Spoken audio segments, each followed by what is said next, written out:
Tune in weekly and listen to the Collateral Damage podcast, where Michael Wilson and Maureen Cavanaugh host a variety of special guests to discuss topics and available services that will help you learn about the impact that substance use has on our lives, our families, and on our communities nationwide.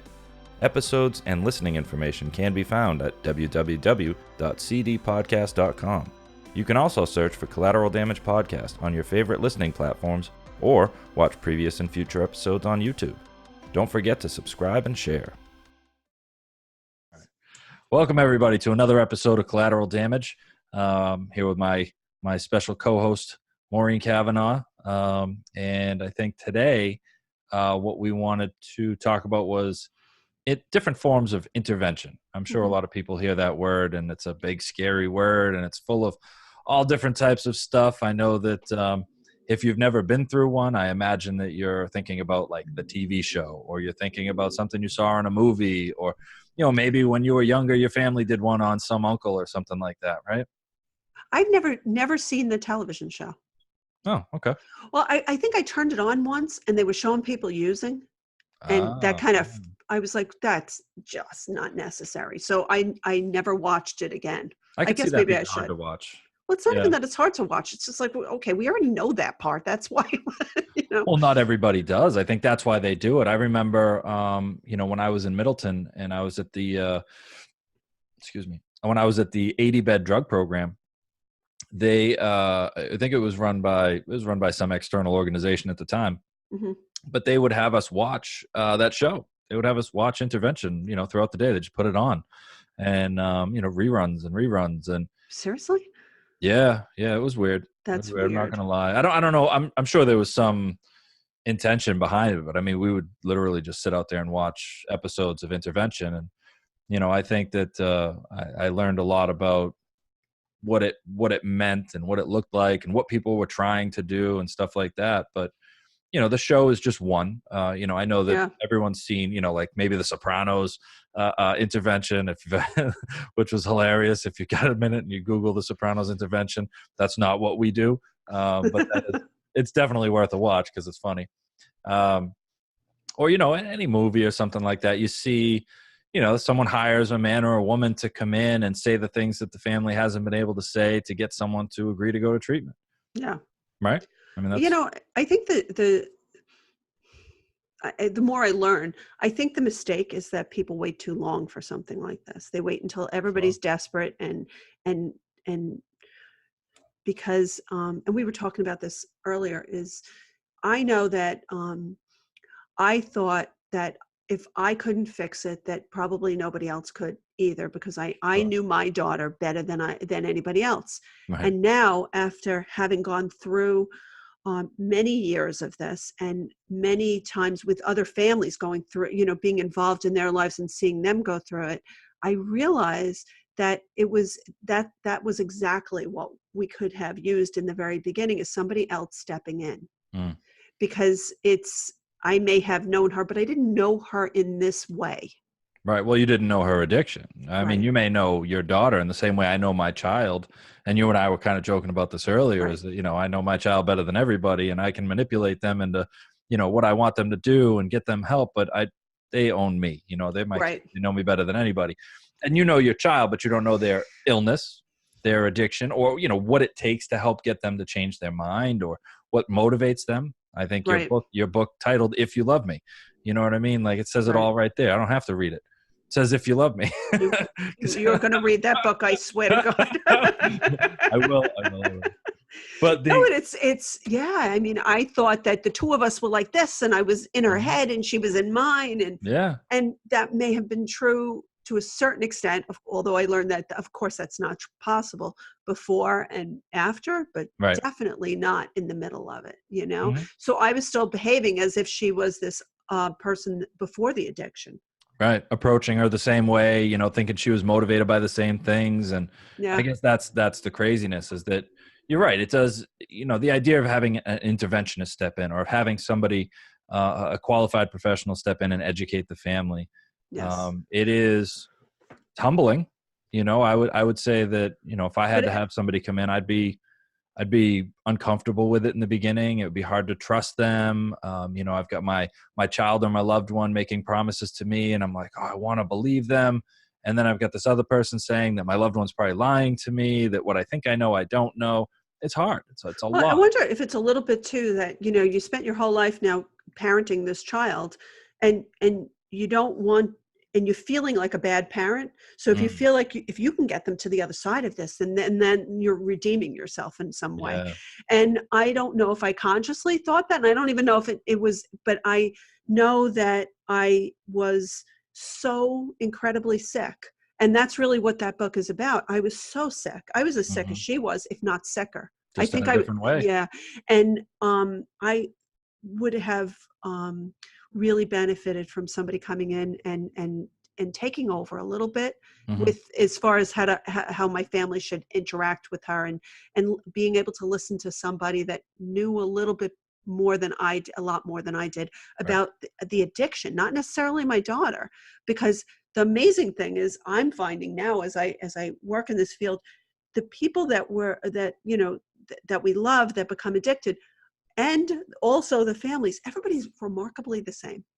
Yeah. Yep. We are not unique in almost in any way. We may have different situations, things that Mhm. happen, but we're all so much the same. Right. And I know that from how many responses I get every day from that book saying, oh my God, you got in my head. How did you know Right. all these? It was like, because we all do the same sick things, because this is the worst, I think, one of the worst things in the world that can happen in your family Right. is watching your child, your loved one, slip through your hands, and you really do need that voice of reason to come in. Mhm.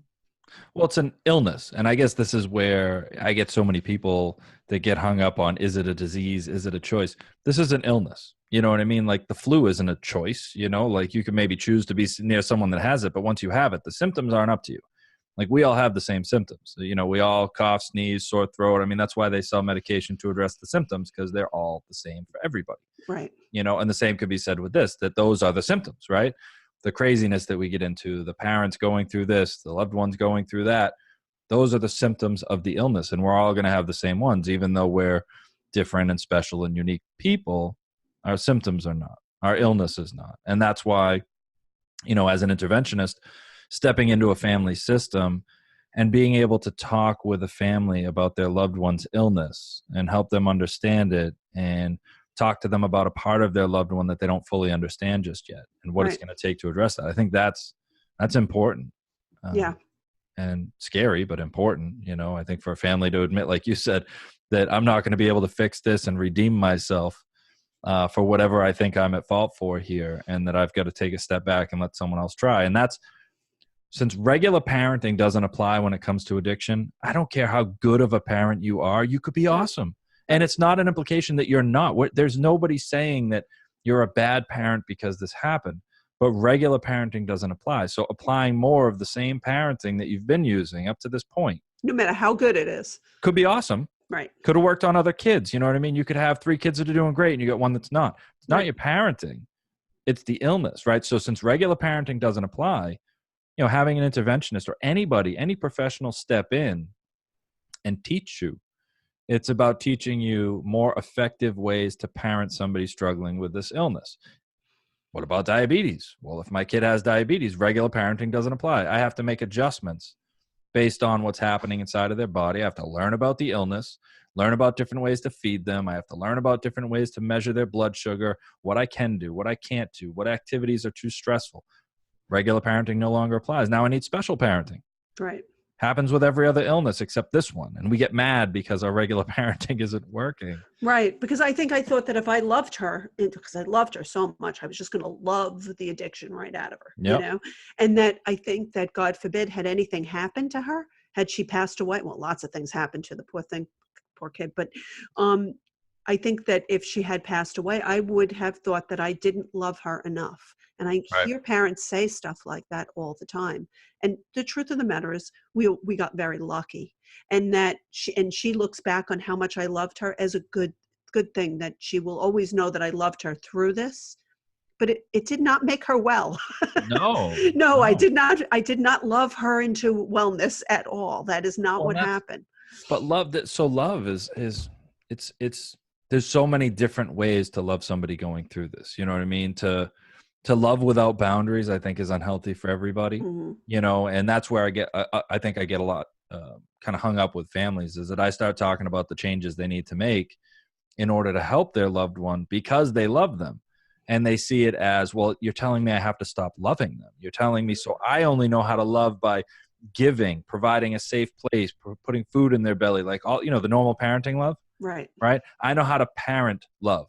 But what you're telling me is that I have to love them in an uncomfortable way. I have to love them in a way that makes me feel like I'm not doing it effectively. And they're telling me that I don't love them because I'm not doing it in a way that's familiar to them. Right.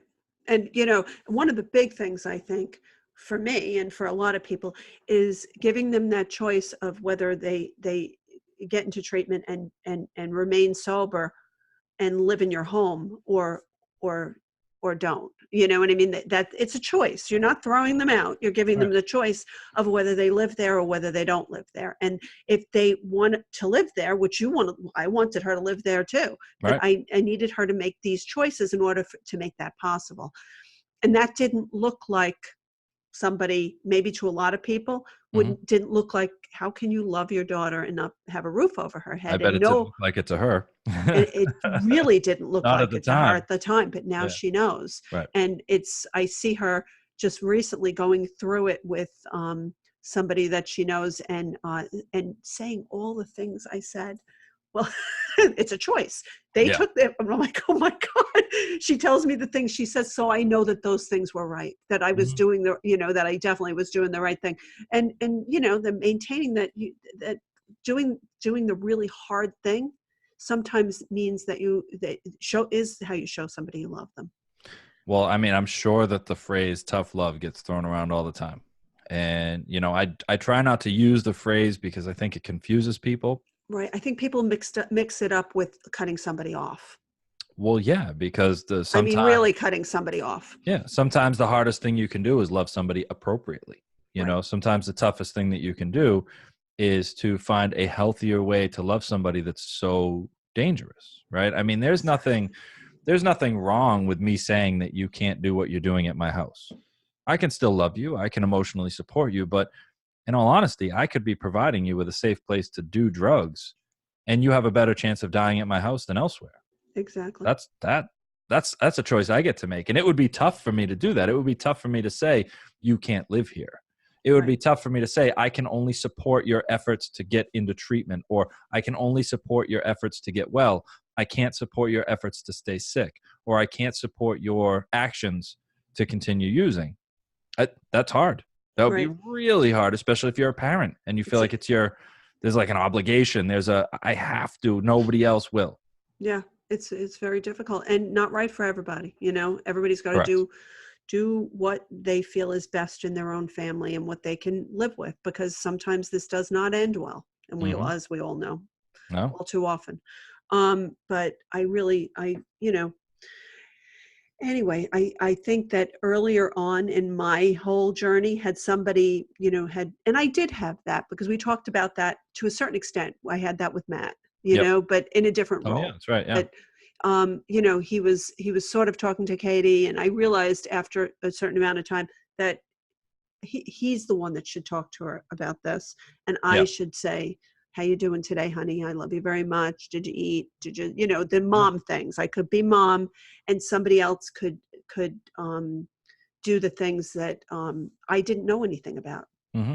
Talk to her about the part of her life you didn't understand, nor could Exactly. you help her work through, nor could you identify with, and nor could you provide, adequate options to address. And something, I don't care if you're in recovery, you can't do that with your own child. Not if you're emotionally compromised, you can't. Absolutely not. And that's No. why, and I think that sometimes I see that when someone's in recovery and their child is struggling, it's almost worse, Right. because it's like, I did this, you do this. It can be, and that's, I think people like families like that need somebody to come in even more. Yeah, there's a lot of projection there. There's, this is what worked for me. This is what you need to do. And if you don't do this, you won't have what I have. And I mean, that's to some extent very true. Mhm. But as a parent, I think that it's probably not a great idea to project your recovery experience on them. It definitely turns them off. I mean, I'd be more likely to listen to a stranger tell me about how they got well than listen to one of my family members tell me how they got well. Yeah, we experienced that in my family too, because Katie's dad is struggled with alcohol, Okay. and quit drinking years and years ago. So he was like, "I did it. You can do it. If I did it, you can do it too." Right. Nobody wants to hear that. Not Not from from their another family parents. member. No. No. Well, that's what I'm saying. No. And having a professional in there. And I mean, I guess this is what we keep referring back to, whether that professional is the interventionist that does the traditional intervention, that when you hear that word, you might be picturing in your head where we all sit down with letters and boundaries and, Right. there's a treatment option that day, which is probably what most people think of. Yeah. But there's a variety of forms of intervention. I would say anything that you do to proactively disrupt that situation would be a form of intervention. Getting educated and working with someone to learn about communication and boundaries is a form of intervention. You are changing the system around that person Right. so that it no longer continues. Or it can be direct, coming at you. Listen, this is how I feel about what's happening. I need to ask you to stop using. That's a form of intervention. Mm-hmm. Sometimes it never even gets brought up. I get a family that may call me and say, we've been going through this for 5 years. And I'm like, well, what kind of conversations are you having about this? And they're like, oh, we don't bring it up because we don't know what to say. And I'm like, oh, all right. So we have to start somewhere. Let's get in there. And it's Right. like you said, why wait until the wheels fall off years into it when you could actually start? Maybe before it gets so bad, you could start by changing the way the family understands it, the way they respond to it, the way they would talk to each other about it, or more importantly, just how they feel about it. Like, Right. I don't want to feel like this is my fault. Can somebody help me with that? Like, I don't want to feel like there's nothing I can do. Can somebody help me with that? It'd be And I great if think we could do it in the beginning. And I think a good intervention heals the whole family. So you may develop skills in that intervention Hmm. that you can use in other things with other family members, and just in creating a stronger bond with the whole family, Right. because you've gone through this now and you've learned how to work something that seems like insurmountable. You've Hmm. learned how to work that out. So there's a lot of value in these things. Oh, yeah. Um, how do you find, how do you find a good interventionist? What are you looking for? Well, I mean, you definitely want to have somebody that's got experience in the industry. Mhm. It's wonderful if you can find somebody that has personal experience that they bring to the table. It's great to, I know that as a person in recovery myself, when I sit down with families and they hear that I'm well, I'm immediately a power of example. I'm proof that it can work. And I think Yes. that really motivates them to drive through a process they might otherwise feel pretty scared about. So having somebody that's either a person in recovery or a family member that's got some personal experience might be nice. Mhm. More importantly, educated, qualified. I mean, there's a variety of different forms of intervention, everything from what would be called a 12-step call. A 12-step call is usually somebody that's in recovery that will go out and talk to somebody that's not and see if they can get them to agree to go. And that's usually not done by a professional. It's usually done by a peer. And it usually doesn't involve a formal process. It's more informal where, somebody will reach out to somebody that's in recovery and be like, hey, can you come talk to, Joe and see if you can offer him some insight or a way out, Mhm. or that might also be some form of recovery coaching or something like that, which is a little more casual. With an interventionist, I would say you want somebody that's done a couple different trainings, has a couple different models that they can bring to the table. Maybe somebody that's a member of an organization like the Association of Intervention Specialists, which is a national organization, or somebody that has a certification, which is a certified intervention professional. So I see that, the CIP. CIP, right? And what is there's a couple of others, right? There's the Arise one too. That's the Well, the CIP, CAI, right? right? Is Well, Arise. the CIP is the national certifying Ah, organization. It used to okay. be one in Illinois, which was board certified, and Pennsylvania Certification Board has become the certification for Mhm. interventionists. Right. Interventionists can be trained in multiple modalities. The Arise would be one of the models. Ours, the CFI, would be one of the models. The Storty model. There's a whole bunch of the Johnson, which is what Johnson model, exactly. that's the the one that everybody I think is most familiar with. That's the television show type of Right. Well, I mean, intervention, right? the Johnson Institute taught everybody about intervention, decades ago, and it became, the foundation on which a lot of these were built. The surprise model, the letters, the opportunity to go to treatment and stuff. And then, there's been a lot of breakoffs. There's been the, Right. Arise, which is the invitational. There's the CFI hours, which is, heavily Family family focused. focus. And so there's all these different models that you could be trained in, but ultimately you want somebody who has or is pursuing their CIP, which would tell you that they're held to a certain ethical standard. They've signed a code of ethics. They have a board or a certifying agency that's trained them that you could reach out to and check. Yeah. That's always a good thing. If they are, certified Arise, there's a registry for that. You can contact the directors and find out. Same thing with our CFI. There's a registry on our website. You can see who's been trained, who hasn't. You can contact us directly. If someone says they are and they're not, we'll let you know. So if I was looking for somebody, and say I was coming to you and I wanted a couple of parents or a couple of family members that had gone through with you, would you be able to provide that? Oh yeah. Yeah. And I think that's would that definitely be like something. a thing that you could ask somebody that you Oh would? yeah. Okay. Yeah. And I Yeah. mean, that's it. I mean, if you come to me, I'm never going to tell you I'm just okay. Right. Why Nobody's would going I to do do that? that. That's Yeah. silly. You Right. know what I mean? So, Yeah. you can go to anybody and they can tell you that they're great. You should come to me. This is going to be wonderful. But, I think getting feedback from other people is huge. And, there's a lot of, I think family support groups, they definitely talk. You can Oh, yes, bring they do. someone's name to a family support group and you can Yeah. find out usually from there, like what they've heard, if they've got personal experience, what type of person they are. Not every interventionist is the right intervention for your loved one, Right. Right. or interventionist for your loved one. So like, reaching out to those peer support groups and communities, Facebook communities and stuff like that, I think you can get a lot of feedback. Yeah. I always say Magnolia is like the Angie's List of addiction. There it is. Yeah. Because you go on there and you ask any question and I guarantee you that somebody will have an answer. Right. But, I think that, I think that I don't see a lot. I mean, there's a couple of names, yours being one of them, that floats around as being someone that's good. But I've been told my name gets around quite a bit. I don't know if it, that's good or bad, but it gets around. Yeah. it's on a bathroom wall somewhere, I think. Yeah. For a bad time, call this number. Yeah. They'll intervene on you. Oh God. Yeah. So, so that's good. That's good to know that you can, that's a question that you can ask an interventionist. Yeah. Yeah. I mean, how long have you been doing this? What's your approach? What models have you been trained under? Is there, can we speak with a family member or two that you've worked with and hear about their experience? The other one is what types of consultations. I think a good consultation means that someone will take the time to sit down with you and figure out if they're a good fit for you. How long would that be? Like an hour or so, right?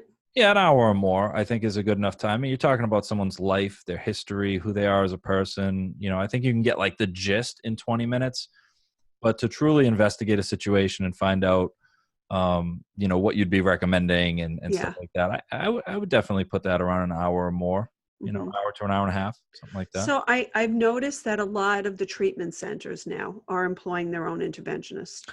Right. And I think it's a tough one. I mean, it's at the, like, I understand the reason behind it. I think the good ones are interventionists that are not just sending people to their own program, right? That they'll intervene no matter where you're going. And I guess that's hard to determine. I mean, I'm not there, so I don't know. I mean, after, I just did a training with a bunch of people that were interventionists that were doing interventions at various treatment, a lot of them at various treatment facilities. And they were being trained in a different model. And I mean, that was something that was something I was wondering about, because I think you just have to be aware that more than likely they're doing this intervention because they are expecting that you're going to send your family member to this particular treatment center. So that's not your only option. Right. And I guess the situations where, I feel like that would be appropriate is if you've contacted a program that you'd really like your loved one to go to, you like that program, and they provide in-house intervention services that can help you accomplish your goal and your loved one's goal of getting into that program. I agree. And I think that's the model. I think that's what it was based on. But at the same time, who decides that? Was it just because this program was my first point of contact and I didn't know any better? I Right. called an 800 number that I saw. That doesn't mean that I've done due diligence and researched the program. So in Right. addition to who your interventionist is, I would recommend just as much due diligence into the program, that you're calling or reaching out to. And I would do the same thing, reach Yes. out to those peer support groups, reach out to other families, or ask the program, is there a family I can talk to, or a Yeah. couple, two or three. It's in the same way that you might take your college age child to go look at colleges before you drop 20 or $40,000 for a year to have them go live there part-time throughout the year. Like, you're going to go there. You want to meet people. You want to talk to other parents. You're going to do your due diligence, I would hope, before But you invest that kind of money. but it's amazing how many people don't, because they're in such a state of fear. Right. I can see that. Yeah. So, but Oh, it's good to know that, just because that intervention was, it was offered, doesn't, you have to pick the place first. right. Well, or you have to work with the interventionist and say, maybe I don't necessarily feel like this is the right place. An interventionist should never push you to a program. Right. I Lots of mean, options. yeah, I mean, I always present at least 2 or 3 options and help people understand the different levels of care, and encourage them to do their own research. And I guess that's the key, is that if you're sitting if you're sitting in an intervention with somebody and it feels like they're pushing you to a Yes. particular program, there Yes. might be an agenda in there somewhere, and that's where things start to get a little tricky. So we experienced that, and Oh, early okay. on, that was my first experience with intervention, almost Mhm. experience with intervention, is that the interventionist kept pushing one particular place, Oh, which made me not want to go to that place, because I was like, this is not, yeah. Why? What are we doing here? yeah, why is it all about this place? So that was alarming to me, because Hmm. this was supposed to be a private interventionist. Okay. So we did not do that because of that reason, and I think, Hmm. looking back, I think that was probably a good idea. Sure. Yeah, Yeah, I but mean, I guess, like you're saying, if people are coming from different programs and they're doing these intervention trainings, it's like, what position do you have back at the company that you're implementing right, this tool, this service? And right. I've done trainings for staff, intervention trainings for staff Hmm. for programs, and I think that And that's what, wonderful that they want their people to be yeah, trained in a way that, is to have this knowledge, I think. right. And I mean, yeah, exactly. Like, what I'm sure these tools, they transcend the intervention experience right into case management, to working with families, to aftercare planning. Like, it gets in there. It's very useful information. But um, to your point, there's some ethically questionable situations across the board, whether it's from intervention to treatment Yes. to prescribing. I mean, if you're watching the news, then you know what I'm talking about, or if you're Yep. on Facebook, then you know what I'm talking about. So it's out there, and like like any other consumer, yes, it's the fault of the people out there that have these unethical practices, but it's the responsibility of the consumer to do their due diligence, to ask the questions, to know that it's not your only option. Right. Like, compare. And I think, with anybody, with any private interventionist, and I know that I even do this when somebody asks me a question. I ask lots of questions about the person. So Hmm. as an interventionist now, you've gotten all this information about the person, Hmm. and you have access to all these different places. And when I say access, I mean that you know about them, and you know Right. people that work there, and you may have even been to a lot of them. Hmm. And I can kind of think to myself, there's 3 or 4 places that I think that might work, Right. in that, with that insurance, and that particular person, and their, what they liked before, what they were, what excited them before they started using drugs, Right. and what might click if they have, a mental health issues, they have eating disorders. Hmm. There's lots to take into consideration, so that one size doesn't fit all. And Right. it's good to have that advice, but I think it's good to have choices too. I totally agree. Yeah. I mean, probably one of the things that I run into, as an interventionist, I run into this all the time, is that families will call, already having done so much research, read so many books, to the point where they are about to do their own intervention. And they call and ask if I can watch, just show up and be there. Or they'll call on a Thursday and they're like, we want to do it on Saturday. And, or They're just calling to see if I can tell them how to do it over the phone, and I guess considering what's at stake, oftentimes that concerns me. Yeah. That like I wouldn't call a plumber and be like, do you think you could just tell me how to do it over the phone? I don't actually want to hire you to come in and do this thing. Could you just tell me how to do it? Or watching YouTube videos to try to figure it out. And I'm not saying I couldn't figure it out, but in this situation, there's a human life at stake. And I imagine that if you are the loved one of somebody struggling with addiction, that you are somewhat emotionally compromised to the extent that if you were to sit down and try to facilitate something like this, it would be really hard to hold them together, hold everybody else together, and more importantly, hold yourself together and stay on track, to not get emotionally invested or involved and, keep things from falling apart. And such a hard thing to do. Impossible, I think, if you're involved. right. It doesn't mean don't try. It doesn't mean, I'm just saying that I get people that somehow are asking if I can be involved in that or if I can advise in that. And I would never, if it's gotten to the point where you've called me, I would never advise that you just go in and do it yourself. I would say that if you go in and do it yourself and you don't get the results that you're looking for, please call me back.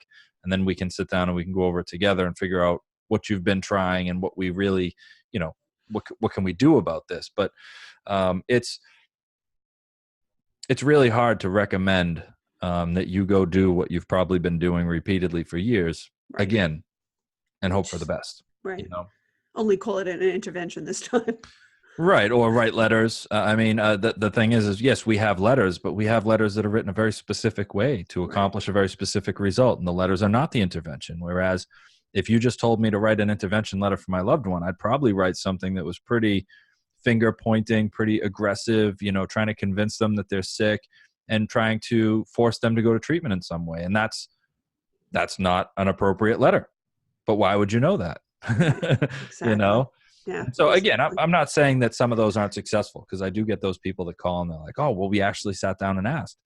And maybe that's the scenario where this has been happening for 5 years and nobody's ever asked. Right. And this is something different. Yeah. Yeah. I'm like, why don't you go ask them, see if they were in it? And they come back and they're like, yeah, they're going to go to treatment. I was like, see, all you had to do was ask.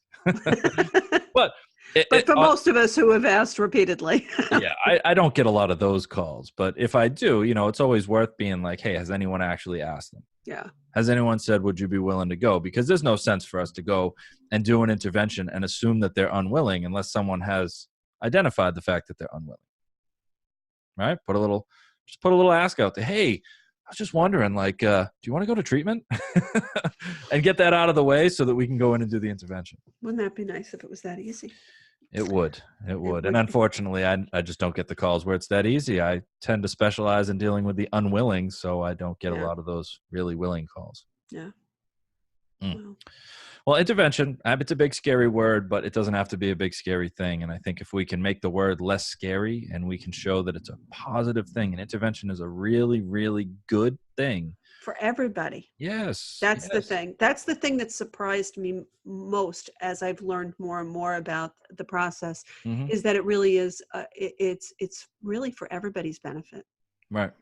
Because people don't realize, you don't realize sometimes how you communicate with each other. You don't realize how,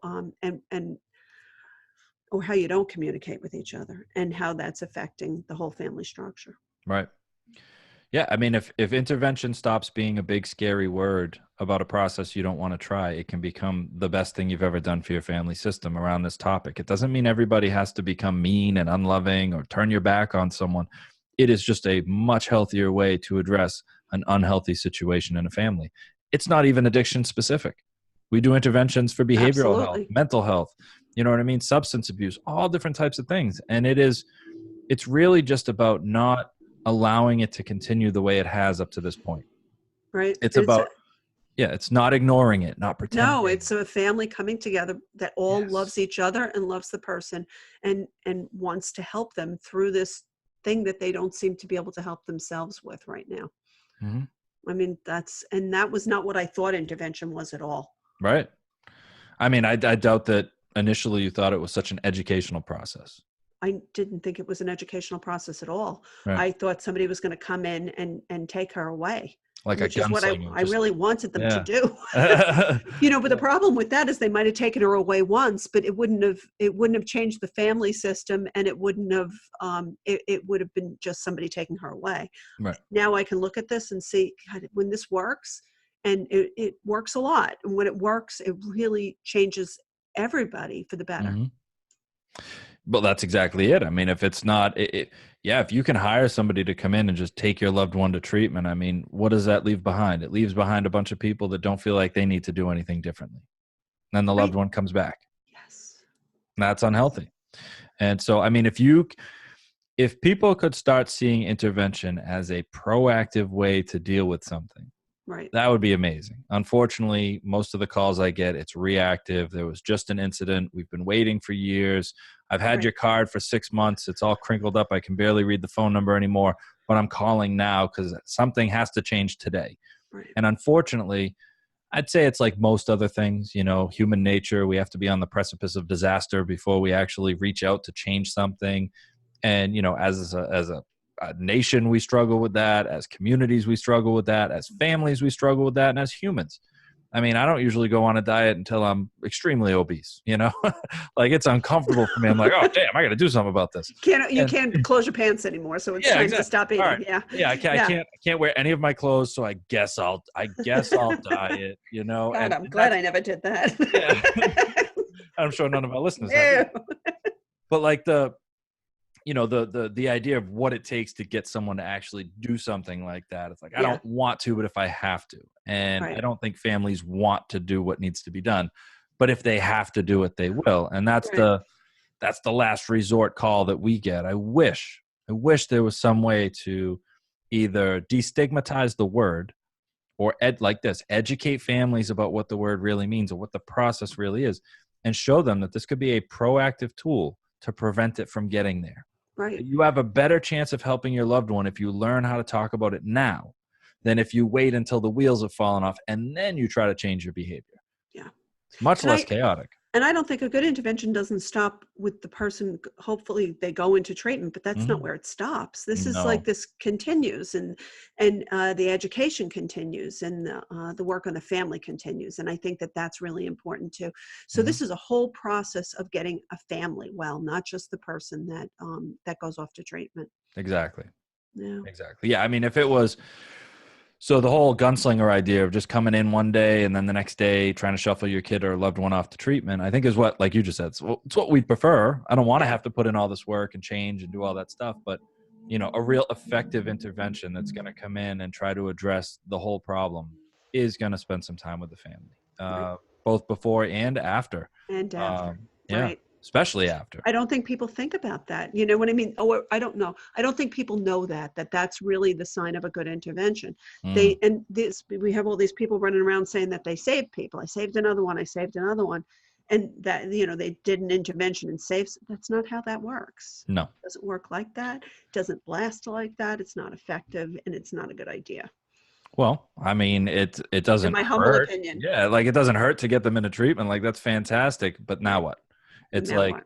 and I think that a lot of the pressure comes off for a family. I'll get somebody that's like, I need to do an intervention, and then they'll call me back an hour later and like, I got them to go to detox, and I'm like, oh, so now we don't actually get to do the thing that might keep them in treatment or change the way the family deals with this because the pressure is off, right? Right. And then I get the call a month later when like, oh yeah, they left detox and came home to try outpatient, and now we're right back where we were. And that's, that might happen 4 or 5 times before I finally get to step in and just do it. And This is far too dangerous to put a Band-Aid on. right. Yeah. And that's what scares me about stuff like that. Just getting somebody in is not the answer. There was a time in my life when I thought that was the answer, but it's not. There's a lot of work that brought the family to this point, and there's a lot of work that needs to go on in order to make sure that everybody doesn't slip back.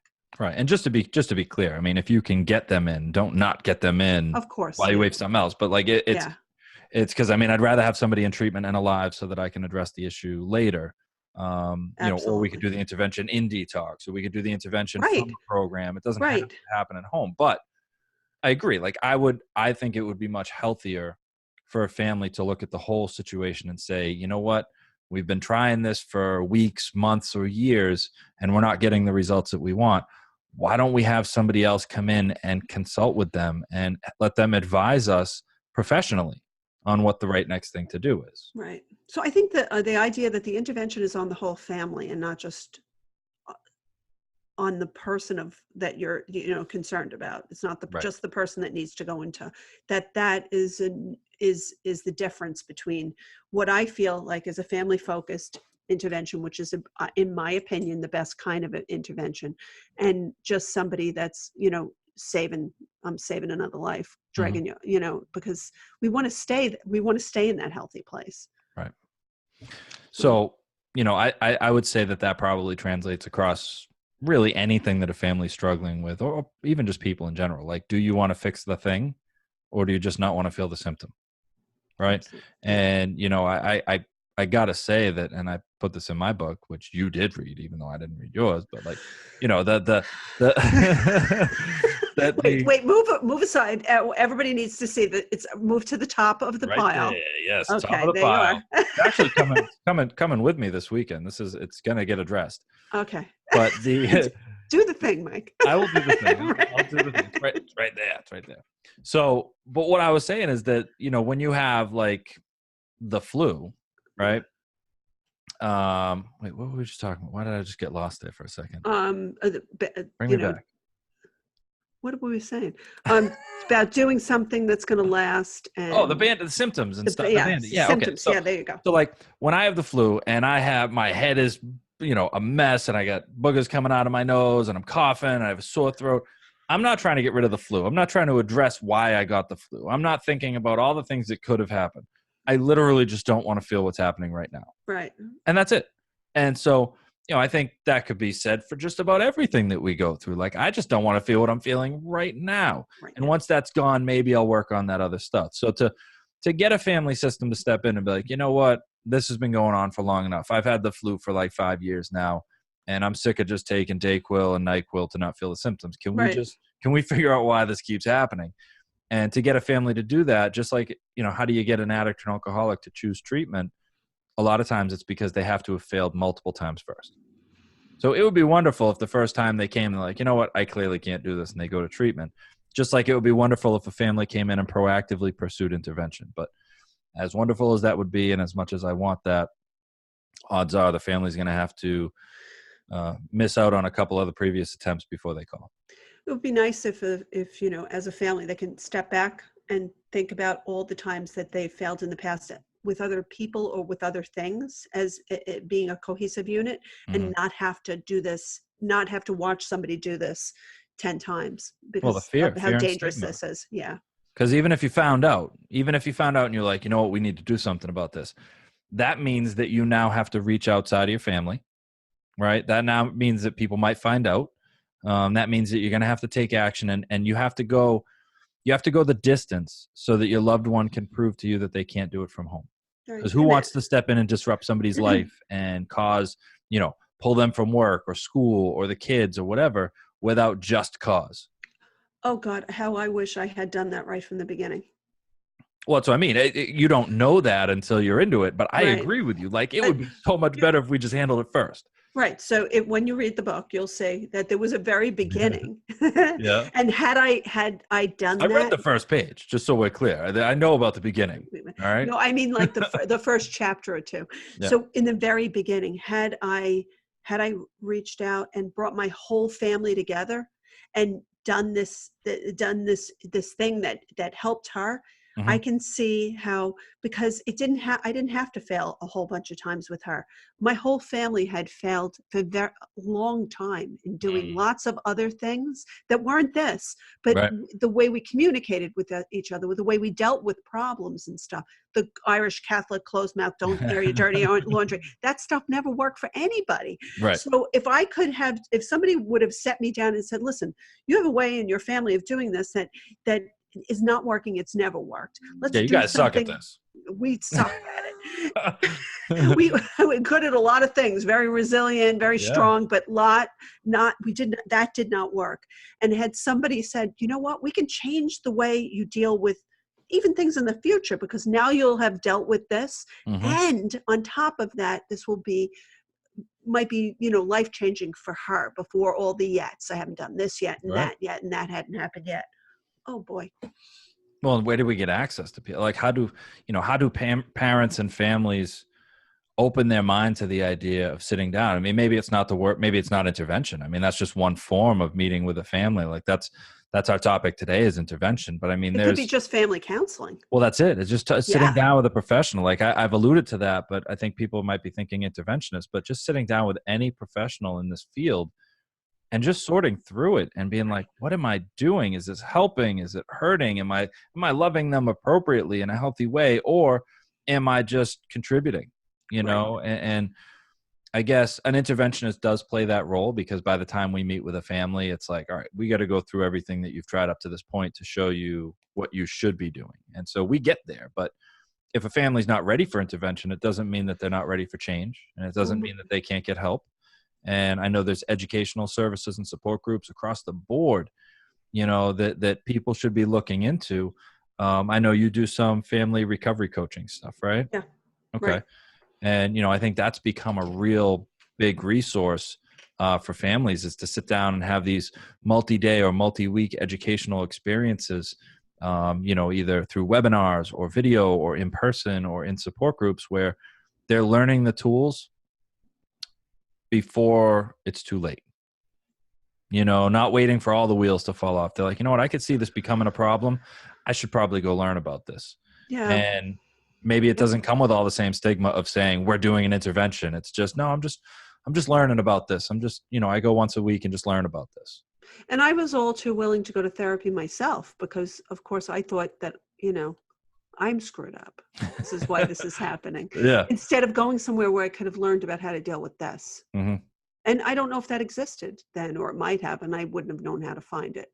So that's why I'm glad we're talking about this, because like you said, there's lots of different ways of doing this, whether it's, a family coach, whether it's just a family therapist, or whether it's an intervention or even a non-traditional kind of intervention. Or you can just read a book. You could read a book. You could read both of those books. Yeah, read a good book. Yeah, no, read a good book about addiction. They should come together. Your book and my book. Read my book, and then you'll be like that, and then they read your book. What we'll do is we'll tell Amazon. We'll have them pack them together. I think they should. If You Love Me and Loving Lions. Yeah, well, I think there's lots of good things coming from the two of us. I think, in the future, Mm-hmm. as far as helping getting the families well. Big things on the horizon. Yes, and that's all right. I'm going to say about that.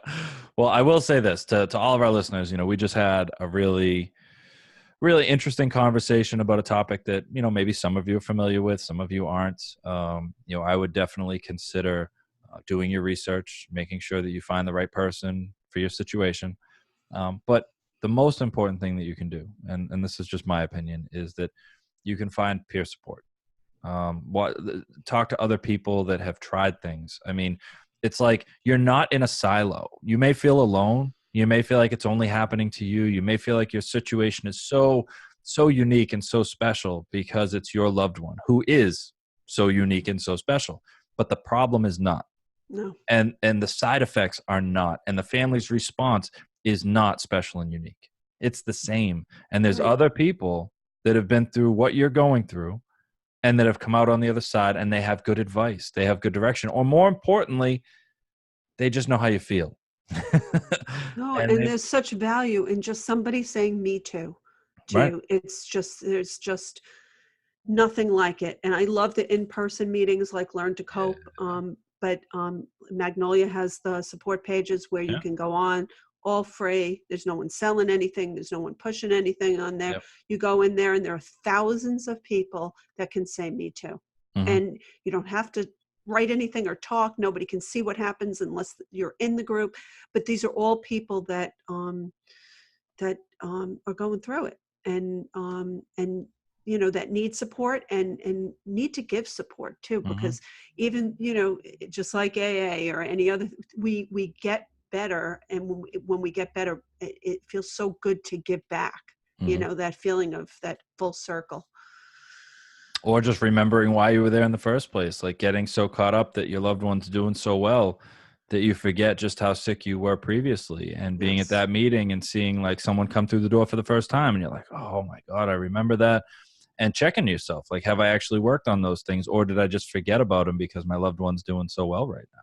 You know, it's funny that I posted something on the family page today about part of being happy is making the decision. You wake up with the decision, I'm going to be happy today. And I know Mhm. that that's very difficult sometimes, and almost impossible sometimes Right. when you're going through all this. But I do think it's a decision, because you can sink into it, or you can try to force yourself.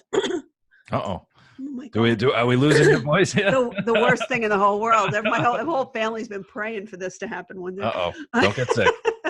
But that decision to go with happiness, to go with Hmm. positivity, and reminding yourself of that. And it takes work, and it takes, practice, but it is possible to have the intention of being happy when you wake up in the morning and Right. go Like about your day. Mondays don't suck. It's just another day. Right. Your And the more mindset about Mondays sucks, but right, and the Mondays more don't we suck. say that Mondays sucked, but there was somebody who responded on the page that said, "Well, we can't expect our loved ones to do that, because, right in the beginning, because their brains haven't healed." Mm, And she had a good point, but I wasn't talking about our loved ones.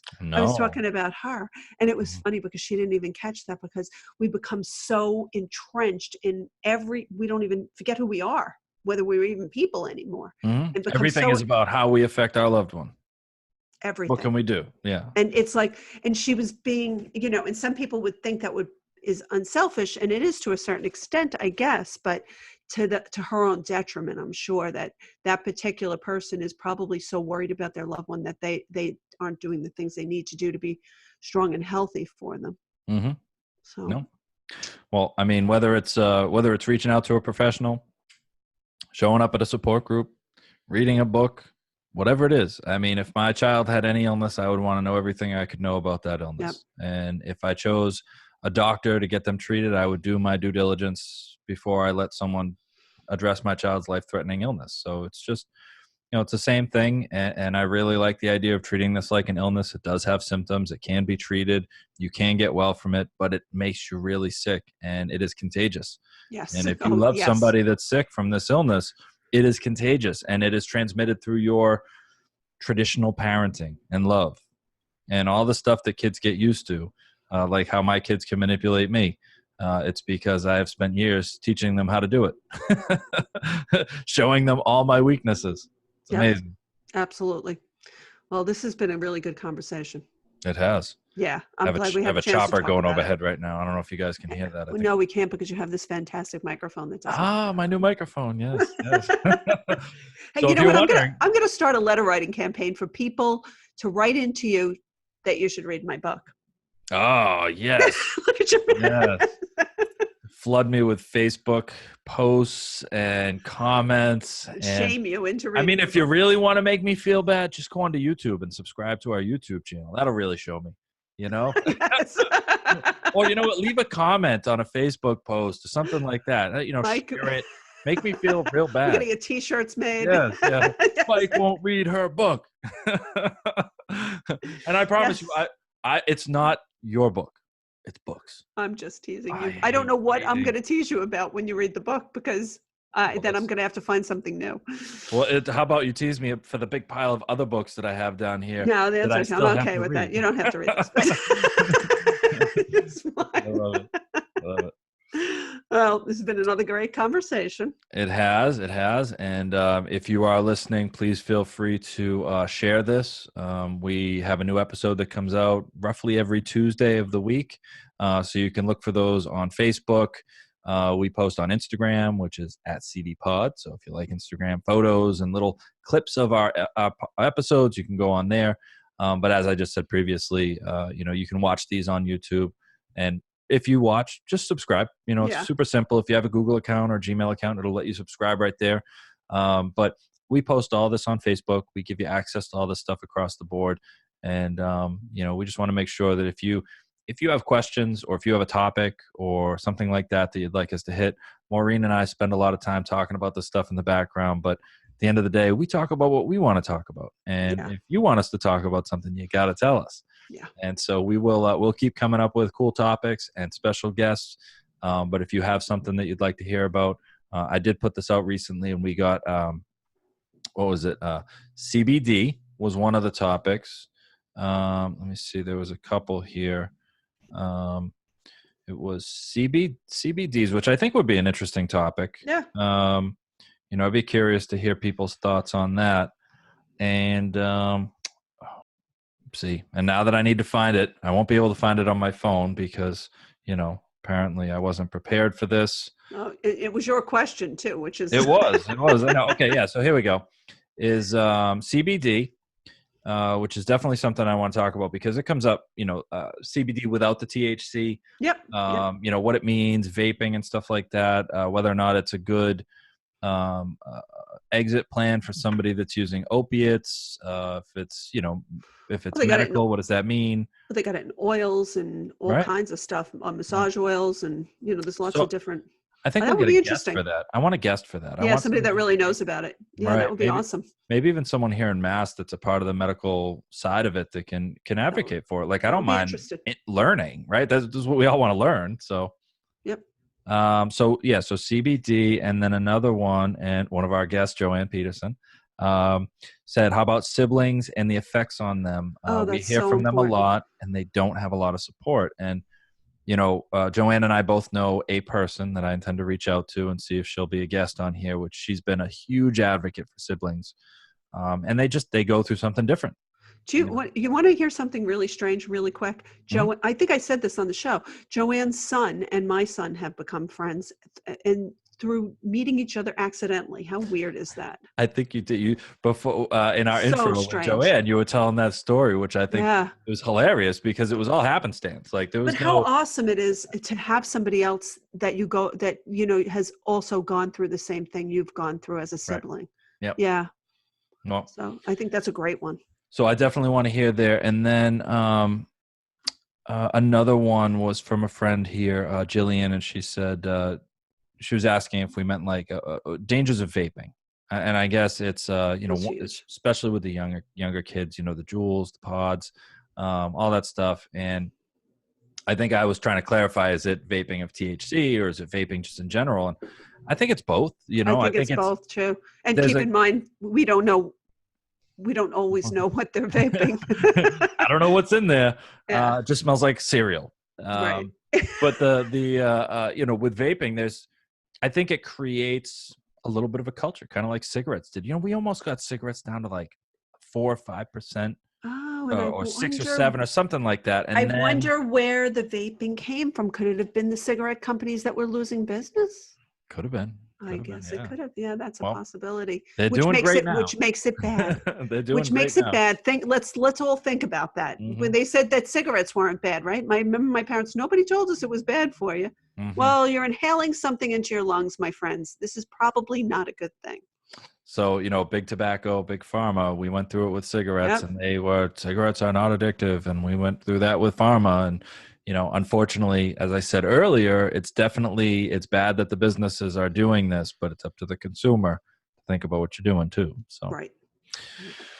All right. Well, so we will hit those comments. And if you have other comments, you can comment on any of our Instagram stuff at CD Pod, or you can go and watch this on Facebook and you can comment on there. We read them all. We're happy to read them out loud. So if you've got something you want us to share, please let us know.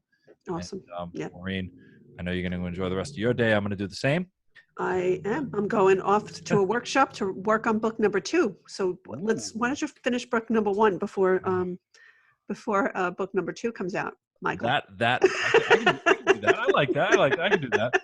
Just because I know how much lead time you get before that book's coming out. I got you. It's going to happen. All right. Thank you. Have a good weekend. Bye. All right. I would like to thank all of our listeners for joining us today on this episode of Collateral Damage. As always, if you'd like to find out all of the different ways that you can listen to and subscribe to our podcast, you can visit our website, which is www.cdpodcast.com. There are many different ways to listen, download, and subscribe, so we encourage you to choose the one that is most appropriate for you. And as always, we would encourage our listeners to get informed and stay connected. Thank you for joining us.